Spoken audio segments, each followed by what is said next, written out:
Vive les SVT.com. Et là, on va parler de quoi pour ce nouveau mois? En ces temps de bronchite, d'angine, de gastro-entérite, de grippe A.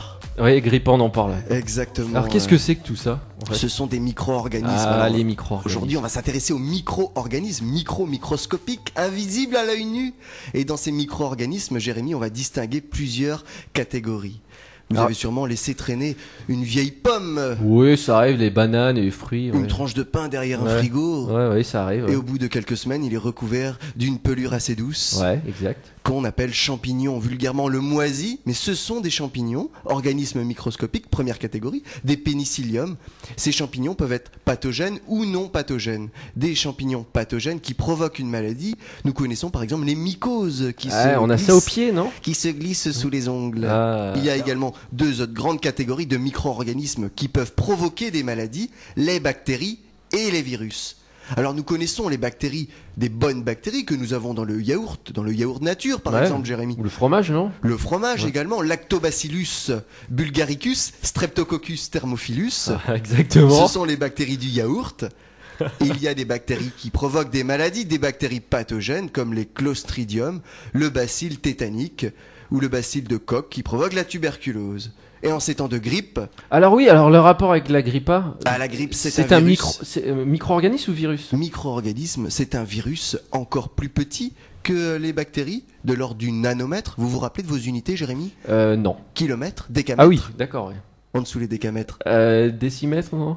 Je sais Mètre, plus. décimètre, centimètre, millimètre, micromètre. Et nous avons en dessous les micromètres, les nanomètres, pour avoir le virus. Parce Voir qu'en le virus. fait, le pourquoi de cette chronique, hein, c'est qu'on nous parle beaucoup de la grippe A, mais en fait, on ne nous explique pas forcément ce que c'est, hormis de nous dire qu'on va mourir. Alors la grippe A, c'est une maladie provoquée par un virus. Le virus H1N1. Donc c'est pour ça qu'on nous dit qu'il faut nous laver les mains sans cesse. Se laver les mains régulièrement. Mais Jérémy, Ouais. nous avons des barrières. Ah, Nous avons des barrières naturelles sur nous qui nous protègent.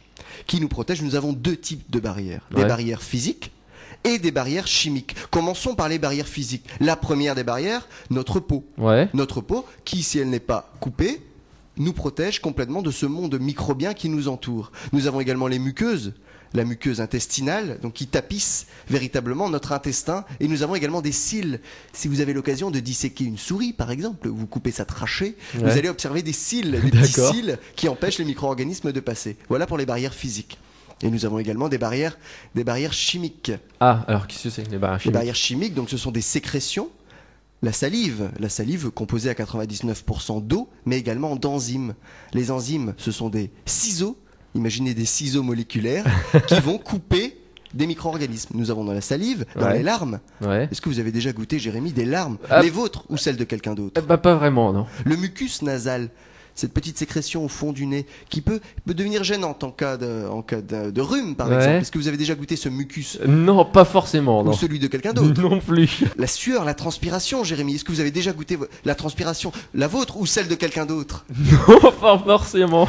Pas forcément. Alors il y a également un petit goût acide. Ouais, La exact. sueur est composée d'une substance acide. La sueur permet d'une part de réguler notre température. Nous sommes des mammifères. Ouais. Et cette substance acide découpe également nos bactéries, les micro-organismes qui peuvent recouvrir notre peau. Si on descend, on arrive au niveau de l'appareil digestif, dans l'estomac et dans Ouais. l'intestin. Nous avons dans l'estomac des sucs gastriques. Ouais. Peut-être vous avez, les auditeurs aussi, hein, malheureusement, indigestion, vomissement. Est-ce que vous avez déjà goûté, Jérémy, une matière qui refoulait littéralement de votre Non, estomac j'ai pas encore ou essayé. celle de quelqu'un d'autre? Non plus. Un petit goût acide. Si, parce que quand on vomit, malheureusement, ça passe par la bouche et donc Ouais. par la langue et par les papilles gustatives. C'est vrai. Une acidité très forte dans l'estomac qui permet de tuer, de disloquer le monde bactérien que l'on ingère forcément dans nos repas, dans notre alimentation.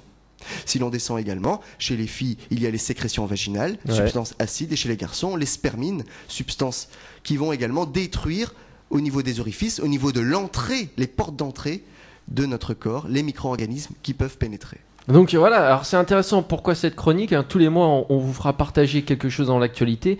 Là on est parti de la grippe A et on vous a expliqué un petit peu les différents mécanismes. Donc en fait de transpirer, de pleurer, bah, tout ça c'est des boucliers en fait. Alors, pas forcément de pleurer, hein, de Ouais. tristesse. Ce sont des réactions neurologiques qui viennent en plus. Du moins aussi Mais transpirer. nos glandes lacrymales sécrètent en permanence des larmes. Une transpiration, on en fait en permanence. Si on fait un effort, il y a une régulation de température. Donc là, on transpire également. Mais ce sont également à prendre en compte des barrières de protection, des barrières chimiques, et nous avons des barrières physiques.